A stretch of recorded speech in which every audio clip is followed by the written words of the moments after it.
नमस्कार दोस्तों, जय Hind. Preparation of judicial channel पे आपका स्वागत है। यह आईपीसी के फोर्थ सेशन का 7वां वीडियो है। फोर्थ सेशन में आपको धारा 299 से लेकर के 377 तक का सभी इंपॉर्टेंट एमसीक्यू कराया जाएगा। तो फोर्थ सेशन का यह 7वां वीडियो है। चलिए शुरू करते हैं इस वीडियो को। ओके, तो क्वेश्चन नंबर 121 से या 121 में किसी को आँख की रोशनी से अस्थायी रूप से वंचित करना अपराध है। अर्थात किसी व्यक्ति के आँख की रोशनी को अस्थायी रूप से वंचित करता है तो वह कौन से अपराध कहलाता है। ओके, ऑप्शन नंबर ए संघातिक, गंभीर या फिर गंभीर उपहति। ओके, ऑप्शन बी आक्रमण, ऑप्शन सी साधारण उपहति या फिर साधारण चोट, ऑप्शन डी इनमें से कोई नहीं। ये क्वेश्चन पूछा जा चुका है एमपी सिविल जज 1989 में। ओके, तो मैं आपको बतला दूं, किसी को आँख की रोशनी से अस्थायी रूप से वंचित करना कौन से अपराध के अंतर्गत आ जाता है। तो यह आ जाता है आपको आईपीसी के सेक्शन 320 के अंतर्गत। क्या है उसमें? गंभीर उपहति। ओके, गंभीर उपहति के अंतर्गत आ जाता है। यह बातें बतलाई गई आपको आईपीसी के सेक्शन 320 में बताई गई है कौन कौन से बातें गंभीर उपहति में आ जाता है। इसमें टोटल 8 बातें बताए गए। ओके, क्वेश्चन नंबर 121 का आंसर है ऑप्शन नंबर ए, अर्थात आँख की रोशनी को अस्थायी रूप से वंचित करना कौन सा अपराध आ जाता है। तो गंभीर उपहति आ जाता है, जो कि आईपीसी के सेक्शन 320 में बताया गया। गंभीर उपहति या घोर उपहति दोनों एक ही है। ओके, चलिए नेक्स्ट क्वेश्चन देखते हैं। क्वेश्चन नंबर 122, इसमें क्या है? 122 में निम्नलिखित में से कौन सी चोट गंभीर है। ओके, कौन सी उपहति गंभीर उपहति या फिर कौन सी चोट गंभीर है। ओके, ऑप्शन नंबर ए चाकू से वार कर चोट कारित कर देना। ओके, ऑप्शन बी लकड़ी से मारना, ऑप्शन सी दांत तोड़ देना या फिर ऑप्शन डी उपरोक्त सभी। ओके, ये क्वेश्चन है आपको यूपीपीसीएस 1992 में पूछा जा चुका है। ओके, तो मैं आपको बता दूं कौन सी उपहति है या फिर कौन सी चोट है जो गंभीर उपहति या फिर गंभीर चोट की श्रेणी में आता है। ओके,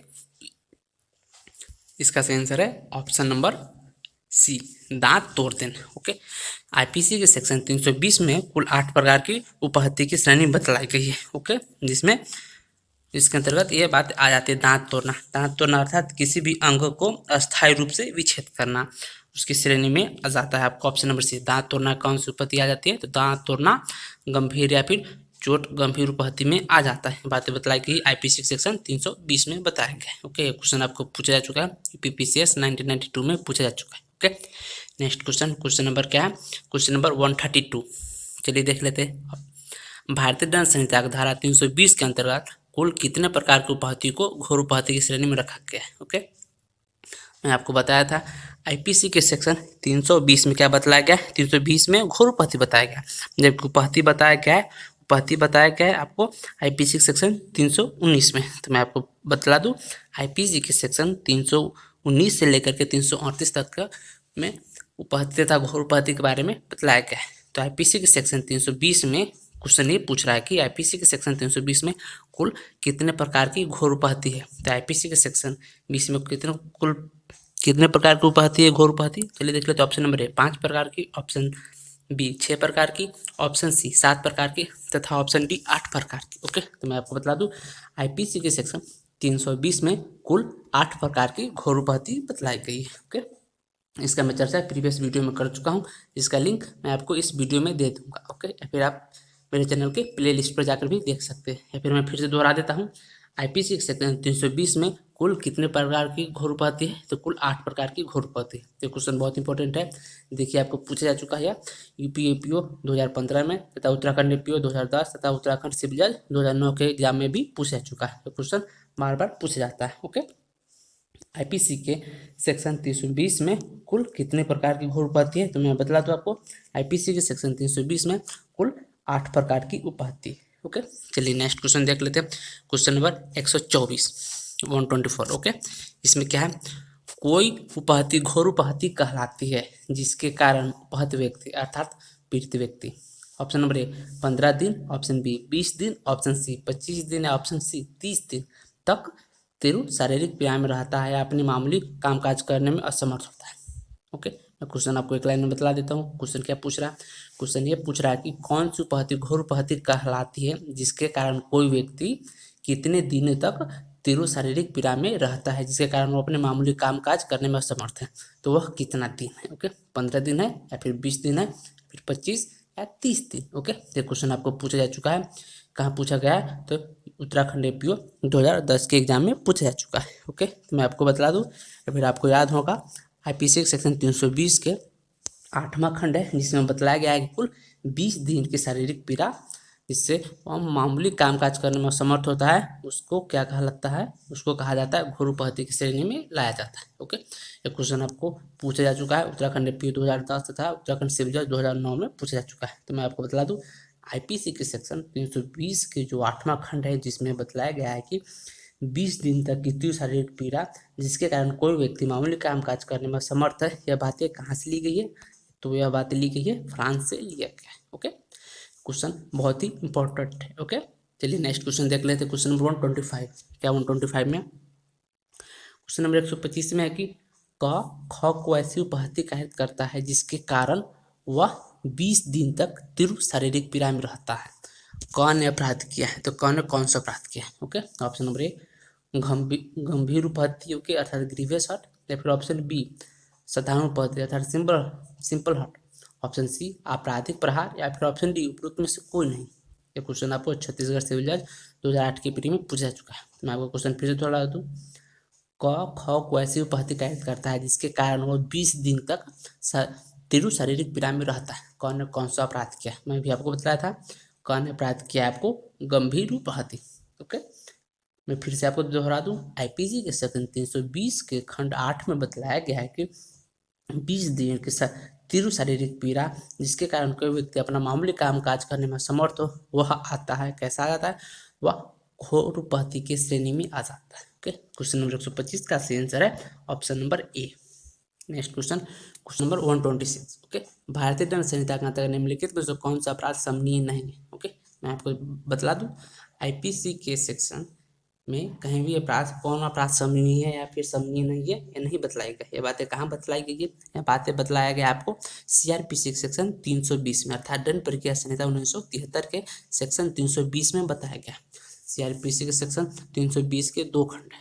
पहला खंड में जो सेक्शन बतलाया गया है, अर्थात पहली सारणी में जो सेक्शन बतलाया गया, वो सभी सेक्शन न्यायालय के अनुमति के बिना भी समनीय अर्थात कंपाउंडेबल है, तथा जो खंड 2 अर्थात सारणी 2 में बतलाया गया वो सभी सेक्शन न्यायालय की अनुमति से ही समनीय अर्थात क्या हो जाता है? कंपाउंडेबल ऑफेंस है। ओके, आपको बतलाया गया है आईपीसी के, तो वह कौन सा सेक्शन है जो आईपीसी के अंतर्गत समनीय है? ओके, कौन सा section? Option number A section 323, option B section 334, option C section 448, okay, तथा ऑप्शन डी सेक्शन 307। ओके, तो मैं क्वेश्चन पूछा जा चुका है, उत्तराखंड सिविल जज 2005 के एग्जाम में पूछा जा चुका है। तो मैं आपको बता दूं, आईपीसी के सेक्शन 307 है जो समनीय नहीं है। ओके, जबकि अन्य सभी सेक्शन जैसे 323, 334 तथा 448 सभी सेक्शन क्या है? समनीय है, जबकि यह समनीय नहीं। ओके, समनीय को दूसरे भाषा में क्या बोला जाता है?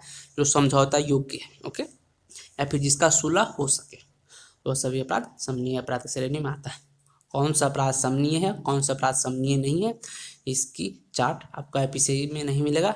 इसकी चार्ट आपको मिल जाएगा सीआरपीसी सेक्शन 320 में बताया गया। सीआरपीसी सेक्शन 320 के पैरा 1 अर्थात खंड 1 में जो बातें बतलाई गई, सभी बातें न्यायालय के अनुमति के बिना समनीय है, जबकि खंड 2 में बताया गया तो सभी अपराध न्यायालय की अनुमति से खंडनीय, न्यायालय की अनुमति से क्या होता है? समनीय, अर्थात न्यायालय की अनुमति से सुलह किया जाता है। ओके, चलिए मैं इसका व्याख्या बतला देता हूँ। भारतीय दंड संहिता की धारा 307 समनीय अपराध नहीं है, क्योंकि दंड प्रक्रिया संहिता की धारा 320 के अंतर्गत अपराधों के संबंध संबंधी सारणी में भारतीय दंड संहिता की धारा 307 को नहीं रखा गया, जबकि भारतीय दंड संहिता की धारा 323, 334 एवं 448 को दंड प्रक्रिया संहिता की धारा 320 के अंतर्गत समनीय अपराध की श्रेणी में रखा गया है। ओके, चलिए नेक्स्ट क्वेश्चन देख लेते हैं। क्वेश्चन नंबर 127, क्या 127 है? अ ने ब के क्षति कायरत करने के उद्देश्य से लाठी से मारा। ओके, उसने 6 बार आघात किया, उसमें से एक आघात ब के सिर पर लगा, जिससे ब अचेत हो गया। क्या गया? भाग गया। ब चोट लगने के 20 दिन के पश्चात छाती से मारा गया अर्थात मर गया। ओके, ऑप्शन नंबर ए वह हत्या का दोषी है। ऑप्शन बी सदोष मानववध का दोषी है जो हत्या नहीं। ऑप्शन सी घोर उपहति का दोषी है। ऑप्शन डी इनमें से किसी भी कार्य का दोषी नहीं है। ओके, ये क्वेश्चन आपको पूछा जा चुका है एमपीसी 1993। ओके, इस क्वेश्चन पर बहुत ही मेंस का क्वेश्चन भी बनाया जाता है, प्रॉब्लम बेस्ड क्वेश्चन इस पर बना जाता है। ओके, तो ये क्वेश्चन बहुत इंपॉर्टेंट है, इसको आप ध्यान रखिएगा। मैं आपको बता दूं वो क्या होगा, वो घोर उपपत्ति की दोषी होगा। घोर उपपत्ति किस लिए दोषी होगा, क्योंकि आईपीसी के सेक्शन 320 में बतलाया गया है। क्या बताया गया है, सॉरी, आईपीसी के सेक्शन किस सेक्शन में बतलाया गया है कि अपराध गंभीर उपपत्ति है या फिर घोर उपपत्ति, तो 320 में ही है। ओके, आईपीसी के सेक्शन 320 में क्या बतलाया गया है, आईपीसी के सेक्शन 320 में बतलाया गया है कि 20 दिन तक की कोई तीव्र शारीरिक पीड़ा रहता है तो घोर उपपत्ति आता है। ओके, तो 20 दिन पश्चात यदि कोई व्यक्ति मर जाए तो वह हत्या या फिर सदोष मानवध जो हत्या कोटि में है वो उसमें नहीं आता है, वो किस में आता है, और घोर उपपत्ति में ही आता है। कैसे आता है, इसलिए मैं आपको व्याख्या के माध्यम से बतला देता हूँ। ओके, यहाँ यद्यपि ब की मृत्यु हो गई, किंतु चूंकि अभियुक्त का आशय ब का मृत्यु कारित करने का नहीं था। ओके, क्योंकि यहाँ पर अभियुक्त का आशय कभी भी ब की मृत्यु कारित करने का नहीं था। ओके, अतः अभियुक्त और भारतीय दंड संहिता धारा 322 के अंतर्गत स्वेच्छा घोर उपपत्ति कारित करने का दोषी है। ओके, मैं एक इम्पोर्टेंट फैक्ट बतला दूँ आपको, या फिर इंटरेस्टिंग फैक्ट बोल सकते हैं आप इसको। आईपीसी के सेक्शन 320 तथा सीआरपीसी के सेक्शन 320, सीआरपीसी के सेक्शन 320 में क्या बतलाया गया, अपराध का सम्मान बतलाया गया। ओके, तथा सॉरी, सीआरपीसी के सेक्शन 320 में अपराध का सम्मान बतलाया गया, तथा आईपीसी के सेक्शन 320 में क्या बतलाया गया, घोर उपपत्ति बताया गया। ओके, चलिए नेक्स्ट क्वेश्चन देख लेते हैं। क्वेश्चन नंबर 128, क्या 128 में क ख के चेहरे को अस्थायी रूप से विद्रूपित करने हेतु ख पर प्रहार करता है। क ऐसा नहीं कर सकता, लेकिन ख को 10 दिन तक तीव्र शारीरिक पीड़ा रहता है। ओके, पीड़ा शिकायत कर देता है। ख ने कौन सा अपराध किया, ऑप्शन नंबर ए हत्या का प्रयत्न, ऑप्शन बी स्वेच्छा घोर उपहत्या कारित करना, ऑप्शन सी स्वेच्छा घोर उपहत्या, सॉरी ऑप्शन बी क्या है, स्वेच्छा उपहत्या कारित करना, तो ऑप्शन सी स्वेच्छा घोर उपहत्या कारित करना, तो ऑप्शन डी साधारण उपहत्या कारित करना। ओके, क्वेश्चन आपको एमपीएपीओ 2009 के एग्जाम में पूछा जा चुका है। ओके, तो मैं आपको बता दूं इसका सेंसर कौन होगा, क्वेश्चन नंबर 128 का सेंसर है ऑप्शन नंबर बी। यहाँ पर क्या होगा, ख ने कौन सा अपराध किया है, तो यहाँ पर ख ने स्वेच्छा उपहत्या कारित किया। कैसे उपहत्या कारित किया स्वेच्छा, मैं आपको व्याख्या के माध्यम से बतला देता हूँ। प्रस्तुत समस्या भारतीय दंड संहिता की धारा 322 के दृष्टांत पर आधारित है, जिसमें समान तथ्य और परिस्थितियों में प्रसंगत कृत्य को इसलिए स्वेच्छा घोर उपहत्या माना गया है क्योंकि इसमें पीड़ित व्यक्ति 20 दिन तक शारीरिक पीड़ा सहन करता है। चूंकि इस प्रकार में अर्थात इस प्रकरण में पीड़ित व्यक्ति मात्र 10 दिन तक तीव्र पीड़ा में रहता है, अतः 321 के अंतर्गत स्वेच्छा उपहत्या कारित माना जाएगा। ओके, स्वेच्छा घोर उपहत्या इसलिए नहीं माना जाएगा क्योंकि घोर उपहत्या के लिए क्या होना चाहिए, घोर उपहत्या के लिए उसको कम से कम 20 दिन तक शारीरिक पीड़ा में रहना चाहिए, जबकि क्या है या 10 दिन तक ही शारीरिक पीड़ा में, इसलिए क्या होगा या क्या स्वेच्छा उपहत्या होगा। ओके, न कि स्वेच्छा घोर उपहत्या। नेक्स्ट क्वेश्चन, क्वेश्चन नंबर 129, क्या 129 में अ ने एक लड़की का चेहरा विद्रूपित करने के आशय तथा चेहरा को क्षतिविक्षत करने के आशय से क्या करता है, उसके चेहरे पर तेजाब फेंक दिया। यद्यपि उसका चेहरा ठीक हो गया, परंतु लगभग 6 माह तक वो घोर शारीरिक पीड़ा झेलती रही और दोषी है। ओके, यहाँ पर क्या हुआ, 6 माह तक, आपको याद रखना होगा। 20 दिनों की बात अगर आप याद रखते हैं तो आपको सब क्वेश्चन आसानी से बन जाते हैं। आईपीसी के सेक्शन 320 में बताया गया, 320 के 8वें खंड में बताया गया कि यदि 20 दिन तक तीव्र शारीरिक पीड़ा है जिससे कोई व्यक्ति अपना सामान्य काम नहीं कर पाता है, जिसके कारण यह कौन सी श्रेणी में आ जाता है, वह जिसके कारण वह घोर उपहत्या श्रेणी में आ जाता है। तो 20 दिन वाली बातें अगर आपको याद हो तो कोई क्वेश्चन आसानी से बन जाएगा। ओके, चलिए देख लेते हैं इसका ऑप्शन क्या है। ऑप्शन नंबर ए हमला करने का, ऑप्शन बी आपराधिक बल का, या फिर ऑप्शन सी स्वेच्छा घोर उपहत्या कारित करने का, या फिर ऑप्शन डी हत्या के प्रयत्न का। ओके, क्वेश्चन नंबर 129, इसमें क्या होगा, स्वेच्छा घोर उपहत्या कारित करने का दोषी होगा। कैसे दोषी होगा, मैं आपको उसको व्याख्या का मतलब माध्यम से बता देता हूँ। क्वेश्चन आपको पूछा जा चुका है, यूपीएपीओ 2007 के एग्जाम में पूछा जा चुका है। ओके,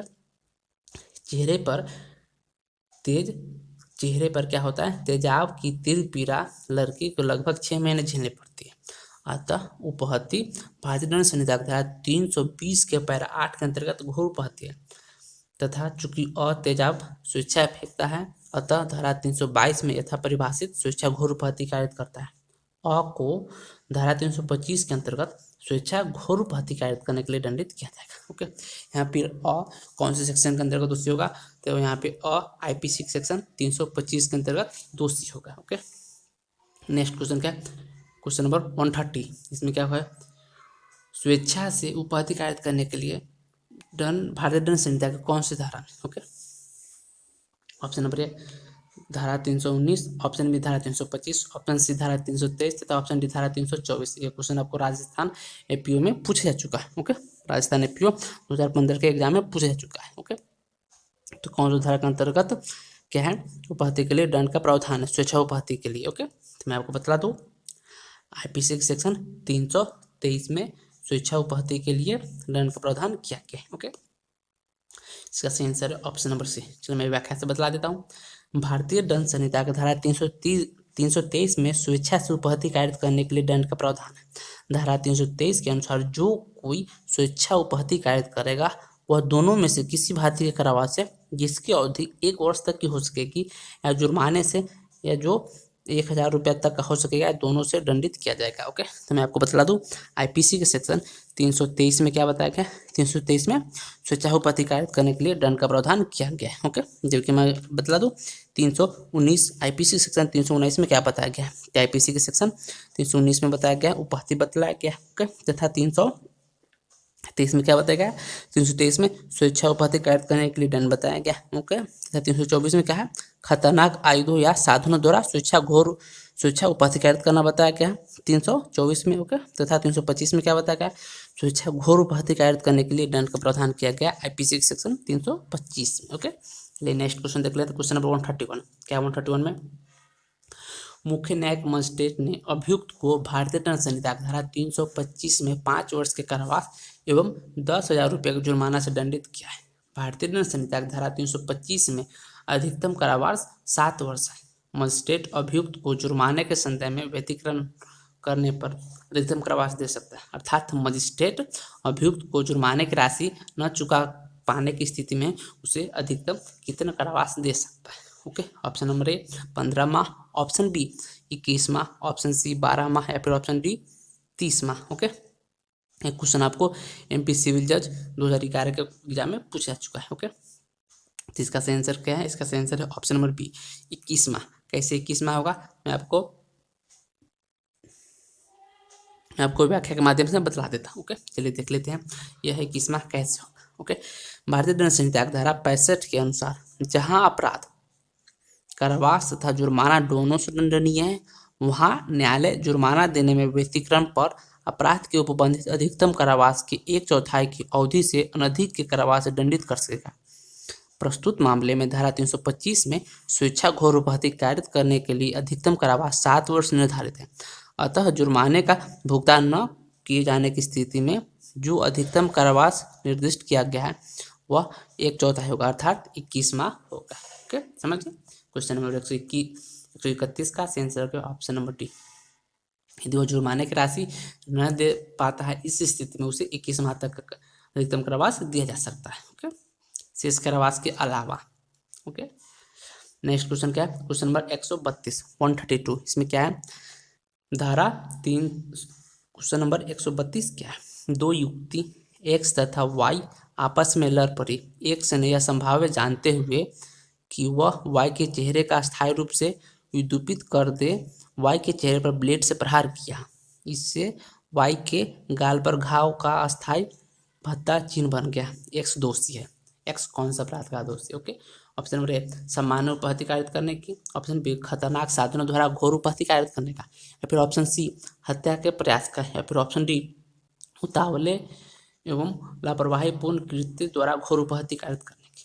क्वेश्चन आपको एमपी सिविल जज 2005 या 2006 में पूछा जा चुका है। ओके, तो मैं आपको बता दूं यहाँ पर क्या होगा, यहाँ पर एक्स दोषी होगा खतरनाक साधनों द्वारा घोर उपहत्या कार्य करने का। कैसे, मैं आपको व्याख्या के माध्यम से बतला देता हूँ।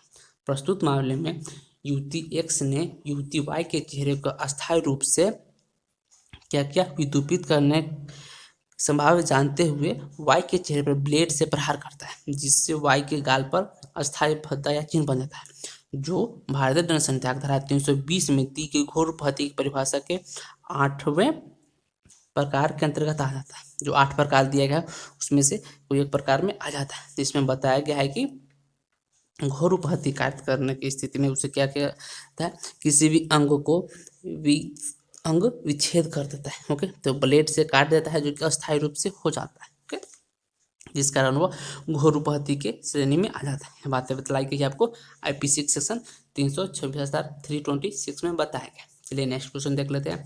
Question number 133। ओके, भारतीय दंड संहिता धारा 326 घातक शस्त्र द्वारा गंभीर चोट करने के अंतर्गत अपराध है। ओके, अर्थात क्वेश्चन यह है आईपीसी सेक्शन 326 में कुल कितने अपराध बताया गया, अर्थात कुल कितने दंड दिया जा सकता है आईपीसी के सेक्शन 326 के अंतर्गत। ओके, ऑप्शन नंबर है आजीवन कारावास या 10 वर्ष के कारावास तथा अर्थदंड से दंडनीय है। ओके, या फिर ऑप्शन बी सोए है, या फिर ऑप्शन सी अप्रतिभूति योग्य है, या फिर ऑप्शन डी सत्र न्यायालय द्वारा ही विचारणीय है। ओके, मैं आपको बता दूं आईपीसी सेक्शन 326 के अंतर्गत जो अपराध है वह आजीवन कारावास या 10 वर्ष तक के कारावास तथा अर्थदंड से दंडनीय है। क्वेश्चन नंबर 133 का सही आंसर है ऑप्शन नंबर ए। क्वेश्चन आपको एमपी सिविल जज में पूछा चुका है। ओके, इसलिए मैं आपको व्याख्या बतला देता हूँ। भारतीय दंड संहिता धारा 326 के अंतर्गत जो कोई घातक शस्त्र द्वारा गंभीर चोट कारित करेगा वह आजीवन कारावास से या दोनों में से किसी भांति के कारावास से जिसकी अवधि 10 वर्ष तक हो सकेगी दंडित किया जाएगा और जुर्माने से भी दंडनीय होगा। ओके, चलिए नेक्स्ट क्वेश्चन देखते हैं। Question number 134। क्या 134 में स्वेच्छा तेजाब डालना या तेजाब डालने का प्रयत्न करना भारतीय दंड संहिता 1860 के अंतर्गत एक दंडनीय अपराध है। ओके, अर्थात एक पनिशेबल ऑफेंस है। ऑप्शन नंबर है धारा 326 में, ऑप्शन बी है धारा ऑप्शन ए धारा 326 ए में, या फिर ऑप्शन बी धारा 326 बी में। ओके, या फिर ऑप्शन सी धारा 228 ए में, या फिर ऑप्शन डी धारा 228 में। ओके, तो मैं आपको बता दूं स्वेच्छा तेजाब डालना या तेजाब डालने का प्रयत्न करना आईपीसी सेक्शन 326 के ई के अंतर्गत दंडनीय है। ओके, एक क्वेश्चन पूछा जा चुका है उत्तराखंड पीसीएसजे 2014 तथा राजस्थान एपीओ 2015 में पूछा जा चुका है। ओके, तो दंड विधि संशोधन अधिनियम 2013 द्वारा आईपीसी सेक्शन 326 को जोड़ा गया, जो कि 3 फरवरी 2013 से इन्फोर्स में। ओके, तो IPC section 326 sub clause A में बताया गया कि अम्ल आदि का प्रयोग करके स्वेच्छा या घोर उपहत्या कारित करना। ओके, जबकि आईपीसी सेक्शन 326 के बी में क्या बताया गया, स्वेच्छा अमल फेंकना या फेंकने का प्रयत्न करना, यह बताया गया आईपीसी सेक्शन 326 बी में बताया गया। ओके, चलिए नेक्स्ट क्वेश्चन देखते हैं। Question number 135। क्या 135 में एक व्यक्ति आईपीसी धारा 326 क में वर्णित अपराध का दोषी पाए जाने पर कारावास से दंडित किए जाने के अधिकारी हैं, जिसकी अवधि 10 वर्ष से कम नहीं होगा किंतु आजीवन कारावास तक की हो सकेगी और जुर्माने से भी दंडनीय होगा, जो कि पीड़ित व्यक्ति को देय होगा। ऐसा जुर्माना अधिकतम कितना हो सकता है ये पूछा जा रहा है। ओके, ऑप्शन नंबर ए क्या हो सकता है, ऑप्शन नंबर ए 1 लाख रुपए से कम नहीं होगी। ओके, ऑप्शन बी 5 लाख रुपए से अधिक नहीं होगी। ऑप्शन सी पीड़ित को उपचार के चिकित्सीय खर्चे को पूरा करने के लिए न्यायोचित और युक्तियुक्त होगा। ऑप्शन डी न्यायालय द्वारा उधारित किया जाएगा किंतु किसी भी स्थिति में 5 लाख रुपए से कम नहीं होगा। ओके, क्वेश्चन राजस्थान सिविल जज 2013 के एग्जाम में पूछा चुका है। मैं आपको बता दूं इस स्थिति में क्या होगा, इस स्थिति में पीड़ित को उपचार के चिकित्सीय खर्चों को पूरा करने के लिए न्यायोचित और जो युक्तियुक्त होगा, जो न्यायालय निर्धारित करेगा वो होगा। ओके, क्वेश्चन नंबर 135 का आंसर है ऑप्शन नंबर सी। चलिए मैं आपको व्याख्या के माध्यम से इसे और स्पष्ट कर देता हूँ। दंड विधि संशोधन अधिनियम 2013 जो कि 3 फरवरी 2013 से लागू है द्वारा भारतीय दंड संहिता धारा 326 के पश्चात 326 को अंतर्स्थापित की गई। इसके अनुसार कोई किसी व्यक्ति के शरीर के किसी अंग या अंगों पर उस व्यक्ति पर तेजाब फेंक कर या उसे तेजाब सेवन कराकर या किन्हीं अन्य साधनों का प्रयोग करके अस्थायी या आंशिक नुकसान या युद्ध कारित करेगा या दाह कारित करेगा या विकलांग बनाएगा या युद्ध करेगा या निःशक्त बनाएगा या वैसा कारित करने के आशय से या इन ज्ञान के साथ ही उसे ऐसे क्षति या उपहत्या कारित होना संभाव्य है, घोर उपहत्या कारित करेगा। और दोनों में से ऐसे किसी भांति की कारावास है जिसकी अवधि 10 वर्ष से न्यून नहीं होगी किंतु जो आजीवन कारावास तक की हो सकेगी और जुर्माने से दंडित किया जाएगा, परंतु ऐसा जुर्माना पीड़ित के चिकित्सीय व्यय को पूरा करने के लिए न्यायोचित और युक्तियुक्त होगा। परंतु यह और कि इस धारा के अधीन अधिरोपित किसी जुर्माना का भुगतान पीड़ित को किया जाएगा। अर्थात इस धारा के अंतर्गत जो जुर्माना लगाया गया इसका भुगतान किसको किया जाएगा? इसका भुगतान पीड़ित को ही दिया जाएगा। ओके, चलिए, पीड़ित को दिया नहीं, पीड़ित को देगा, कौन देगा? तो जो अपराधी होगा वह देगा। ओके, चलिए नेक्स्ट क्वेश्चन, क्वेश्चन नंबर 136। क्या 136 में निम्नलिखित में से कौन सा तत्व भारतीय दंड संहिता की धारा 326 क में वर्णित एसिड हमला के अपराध का एक आवश्यक तत्व नहीं है? ओके, ऑप्शन नंबर ए आंशिक क्षति या फिर विरूपा या जलयन, ऑप्शन बी अंग भंग या विद्रूपण या विकलांगता, या फिर ऑप्शन सी केवल शारीरिक दर्द, या फिर ऑप्शन डी क्षति विद्रूपण या घोर उपाधि। ओके, तो मैं आपको बता दूं आईपीसी सॉरी क्वेश्चन नंबर 136 क्या है? क्वेश्चन नंबर 136 है कि कौन सा तत्व भारतीय दंड संहिता की धारा 326 क में वर्णित एसिड हमला के अपराध का आवश्यक तत्व नहीं है। अर्थात आईपीसी के सेक्शन 326 क का कौन सा है जो आवश्यक तत्व नहीं है? इसका सही आंसर है ऑप्शन नंबर सी केवल शारीरिक दर्द। ओके, आईपीसी के सेक्शन 326 के आवश्यक तत्व नहीं है केवल दर्द, केवल शारीरिक दर्द आवश्यक तत्व नहीं है। तो कौन कौन से आवश्यक तत्व, अर्थात आईपीसी के सेक्शन 326 होने के लिए क्या क्या आवश्यक होना चाहिए? पहला क्या? आंशिक क्षति होना चाहिए, या फिर विरूपता या जलन होना चाहिए, या फिर अंग भंग या विद्रूपण या विकलांगता होना चाहिए, या फिर क्षति विद्रूपण या फिर घोर उपाधि होना चाहिए। ओके, यह नहीं है कि आपको केवल शारीरिक दर्द हो रहा है फिर भी आप IPC section 326 sub clause A लगा सकते हैं। ओके, 326 का capital A sub clause. Okay, 336 question number 136 हो गया। नेक्स्ट क्वेश्चन क्या है? Question number 137। ओके, लक्ष्मी बनाम भारत, ओके, 2014 का बात है, संबंधित है, कौन से अपराध से संबंधित है? ओके, ऑप्शन नंबर ए अम्ल के हमला से, फिर ऑप्शन बी दहेज मृत्यु से, या फिर ऑप्शन सी हत्या से, या फिर ऑप्शन डी बलात्कार के अपराध से। ओके, तो इसका सही आंसर है ऑप्शन नंबर कौन है? ऑप्शन नंबर ए।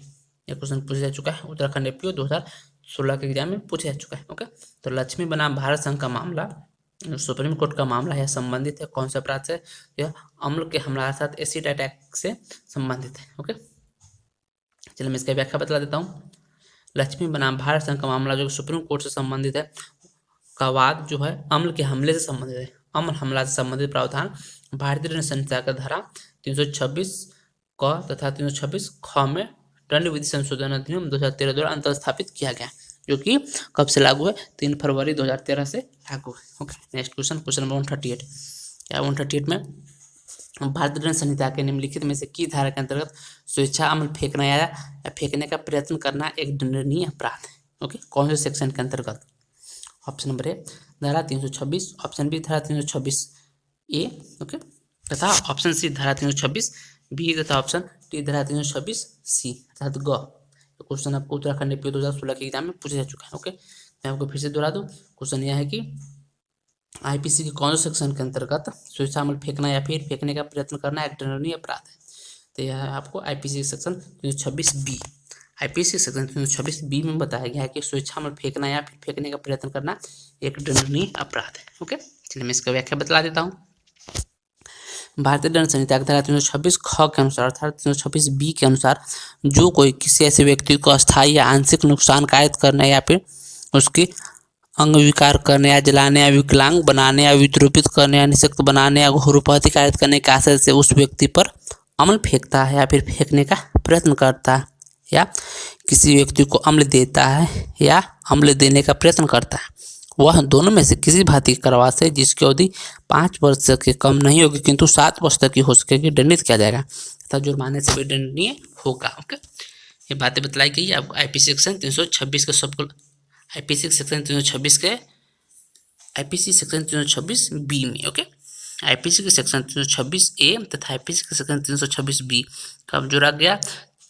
3 फरवरी 2013 से यह सेक्शन लागू है, जोड़ा गया था 2013 में। ओके, तो मैं आपको बता दूं भारतीय दंड संहिता अर्थात आईपीसी के अंतर्गत स्वेच्छा अम्ल फेंकना या फिर फेंकने का प्रयत्न करना आईपीसी सेक्शन 326 बी के अंतर्गत दंडनीय अपराध बनाया गया है। Okay, next question, question number 139। क्या 139 में एक पुलिस अधिकारी ब को यह संस्कृति करने हेतु यातना देता है कि ब ने अपराध किया है। ने भारतीय दंड संहिता के अंतर्गत कौन सी धारा के अंतर्गत अपराध किया है। ओके, ऑप्शन नंबर ए धारा 327, ऑप्शन बी धारा 328, ऑप्शन सी धारा 329 तो ऑप्शन डी धारा 330। क्वेश्चन आपको छत्तीसगढ़ सिविल जज 2014 तथा उत्तराखंड एपीओ उत्तराखंड पीसीजे 2014 के एग्जाम में पूछा जा चुका है। ओके, तो मैं आपको बता दूं, मैं इस क्वेश्चन को कंप्लीट करने से पहले कुछ बतलाना चाहता हूँ। चलिए शुरू हो जाता हूँ।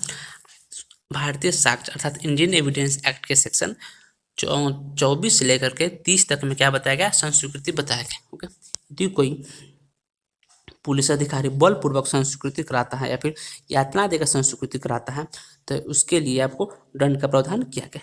तो इसके लिए कहाँ पर दंड का प्रावधान किया गया, तो इसके लिए आपको दंड का प्रावधान किया गया है आईपीसी के सेक्शन में। तो आईपीसी कौन से सेक्शन में दंड का प्रावधान किया गया, तो इसके लिए आईपीसी सेक्शन 330 में क्या किया गया, आईपीसी सेक्शन 330 में दंड का प्रावधान किया गया। ओके, बातें बतलाई गई हैं कहाँ पर, आपको बतलाया गया आईपीसी सेक्शन 330 में बतलाया गया। ओके, मैं आपको फिर से दोहरा दूँ, आईपीसी में संस्वीकृति नहीं बतलाई गई। संस्वीकृति कहाँ बतलाया गया, संस्वीकृति भारतीय साक्ष्य अधिनियम में बतलाया गया है। तो संस्वीकृति कहाँ से कहाँ तक बताया गया, इंडियन एविडेंस एक्ट के अंतर्गत बतलाया गया। एविडेंस के अंतर्गत आपको सेक्शन 24 से लेकर के 30 तक में संस्वीकृति बताया गया है। ओके, जबकि स्वीकृति कहाँ बतलाई गई है, अर्थात एडमिशन, तो एडमिशन बताया गया आईपीसी के सेक्शन 17 से लेकर के 23 तक में एडमिशन बतलाया गया है। जबकि कन्फेशन जिसे संस्वीकृति करते हैं वो बतलाया गया है आपको 24 से लेकर के 30 तक में बतलाया गया है। ओके, तो मैं आपको बतला दूँ, एविडेंस में एडमिशन की परिभाषा अर्थात स्वीकृति की परिभाषा दी गई है। स्वीकृति की परिभाषा कहाँ दी गई है, तो इंडियन एविडेंस एक्ट के सेक्शन 17 में स्वीकृति की परिभाषा दी गई है। ओके, जबकि संस्वीकृति अर्थात कन्फेशन की परिभाषा कहीं दी नहीं गई है। ओके, चलिए मैं इस क्वेश्चन पे आ जाता हूँ। यह क्वेश्चन क्या है, क्वेश्चन नंबर 139, फिर से बतला दूँ। और एक पुलिस अधिकारी ब को संस्वीकृति के लिए यातना देता है। ब ने अपराध किया, भारतीय दंड संहिता के अंतर्गत कौन सी धारा के अंतर्गत अपराध किया। ओके, अर्थात बलपूर्वक इन्फोर्स अर्थात जब जोर जबरदस्ती करके अर्थात यातना दे करके किसी व्यक्ति से पुलिस अधिकारी क्या करता है, कन्फेशन लेता है अर्थात संस्वीकृति लेता है, तो पुलिस अधिकारी कौन से सेक्शन के अंतर्गत दंडनीय होगा। Okay, option number A 327, option B 328 तथा ऑप्शन सी 329 तथा ऑप्शन डी 330। ओके, तो मैं आपको बता दूं वह कौन से सेक्शन के अंतर्गत दंडनीय होगा, तो वह 330 आईपीसी सेक्शन 330 के अंतर्गत वह दंडनीय होगा। ओके, क्वेश्चन बहुत इंपॉर्टेंट है, देखिए आप कितना बार पूछा जा चुका है। तो क्वेश्चन छत्तीसगढ़ सिविल जज 2014, उत्तराखंड पीसीजे 2014 तथा बिहार एपीओ 2011 तथा उत्तराखंड एपीओ 2010 तथा बिहार पीसीजे 2009। तो क्वेश्चन बहुत ही इंपॉर्टेंट है, मैं आपको फिर से दोहरा दूँ। यदि पुलिस द्वारा बलपूर्वक या फिर यातना देकर या किसी प्रकार के कष्ट देकर क्या होता है, कन्फेशन लेता है, ऐसा पुलिस अधिकारी आईपीसी के सेक्शन 330 के अंतर्गत दंड का भागी होगा। ओके, मैं आपको फिर से दोहरा दूँ, आईपीसी के सेक्शन 17 से इंडियन एविडेंस अर्थात भारतीय साक्ष्य अधिनियम 1872 का धारा 17 से लेकर के 23 में क्या बताया गया, एडमिशन बताया गया, जिसे स्वीकृति बोलते हैं। ओके, जबकि कन्फेशन अर्थात संस्वीकृति कहाँ बतलाई गई है, एविडेंस एक्ट के सेक्शन 24 से लेकर के 30 में कन्फेशन अर्थात संस्वीकृति बताई गई है। तो एविडेंस की परिभाषा कहाँ बताया गया अर्थात स्वीकृति की परिभाषा भारतीय साक्ष्य अधिनियम की धारा 17 में बताया गया है। संस्वीकृति की परिभाषा भारतीय साक्ष्य अधिनियम के अंतर्गत कहीं पर भी नहीं बताया गया। ओके, ये क्वेश्चन कंप्लीट हो गया। चलिए मैं आपको इसका व्याख्या बतला देता हूँ। ओके, कह क्या है, भारतीय दंड संहिता की धारा 330 के अंतर्गत परिभाषित संस्वीकृति उद्यापित करने के लिए स्वेच्छाग्रह रूप अधिकारित करने का अपराध करता है। उपयुक्त समस्या आईपीसी सेक्शन 330 के दृष्टांत क पर आधारित है, जिसमें क को इस धारा के अधीन अपराध का दोषी माना गया। इस धारा के अंतर्गत संस्वीकृति उद्यापित करना या विवश करके संपत्ति का प्रत्यावर्तन करना या स्वेच्छा उपहतिकारित करने को 7 वर्ष के कारावास और जुर्माना से दंडनीय बनाएंगे। ओके, यदि पुलिस अधिकारी बलपूर्वक या फिर यातना दे करके क्या करता है, संस्वीकृति लेता है, तो वह दंडनीय बनाया गया। आपको आईपीसी सेक्शन 330 के अंतर्गत इसको दंडनीय बनाया गया। ओके, नेक्स्ट क्वेश्चन क्या है, क्वेश्चन नंबर 140। ओके, इस वीडियो का लास्ट क्वेश्चन क एक क्या है, क एक राजस्व अधिकारी राजस्व के बकाया धनराशि जो यह पर दिए है देने को यह को विवश करने के लिए उसे यातना देता है। क आईपीसी के सेक्शन कौन आईपीसी के किस सेक्शन के अंतर्गत दंडनीय होगा? Okay, option number 1 section 338, option B section 328, option C section 392 तथा ऑप्शन डी सेक्शन 330। ओके, तो आईपीसी सेक्शन 330 के अधीन परिभाषित दंडनीय आईपीसी सेक्शन 330 के अंतर्गत वह दोषी होगा। कैसे दोषी होगा, चलिए मैं आपको व्याख्या के माध्यम से इसे बतला देता हूँ। ओके, भारतीय दंड संहिता अर्थात आईपीसी के सेक्शन 330 के अधीन परिभाषित संस्कृति उद्यापित करने के लिए स्वेच्छा प्रतिकारित करने का अपराध उपबंधित है। उपरोक्त समस्या आईपीसी के सेक्शन 330 के दृष्टांत ग पर आधारित है, जिसमें क को इस धारा के अंतर्गत अपराध का दोषी माना गया। इस धारा के अंतर्गत संस्कृति उद्यापित करना या विवश करके संपत्ति का प्रत्यावर्तन करने के लिए स्वेच्छा प्रतिकारित करना 7 वर्ष तक के कारावास से या फिर जुर्माना या फिर दोनों से दंडनीय बनाया गया है। ओके, यदि मेरे द्वारा बनाया गया वीडियो आपको अच्छा लगता है तो कृपया ज़्यादा से ज़्यादा देखें तथा अपने दोस्तों के बीच शेयर करें। Thanks for watching.